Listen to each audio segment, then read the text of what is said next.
लग्नाचे दागिने म्हणजे श्रीमंत पेशवाई दागिने, नाशिकचे सुप्रसिद्ध सराफ मयूर अलंकार सराफ।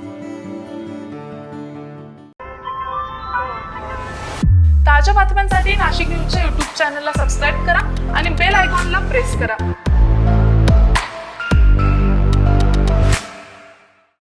मुंबई अहमदाबाद राष्ट्रीय महामार्गावर आज एक धक्कादायक घटना घडली आहे। चारोटी उड्डाण पुलावर तब्बल 17 कोटींहून अधिक किमतीच्या चांदीच्या विटा घेऊन जाणाऱ्या वाहनाचा भीषण अपघात झालाय। अपघातानंतर महामार्गावरच कोट्यावधी रुपयांची चांदी विखुरल्यानं काही काळासाठी परिसरात एकच खळबळ उडाली आहे। मिळालेल्या माहितीनुसार मुंबईतील नाकोडा बुलियन कंपनीकडून सुमारे 600 किलो चांदीच्या विटा वापी येथील मोदी सन्स लिमिटेडकडे नेल्या जात होत्या।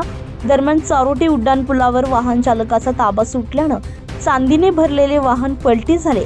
अपघाताचा आवाज इतका भीषण होता की स्थानिकांनी तात्काळ घटनास्थळी धाव घेतली आहे।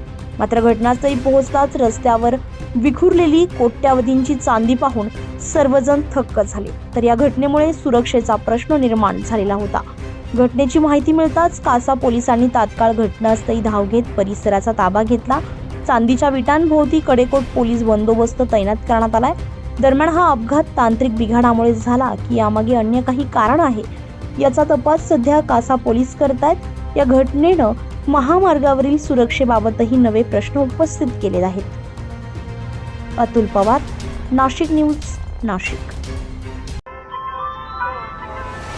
ताज्या बातम्यांसाठी नाशिक न्यूजच्या YouTube चॅनलला सबस्क्राईब करा आणि बेल आयकॉनला प्रेस करा।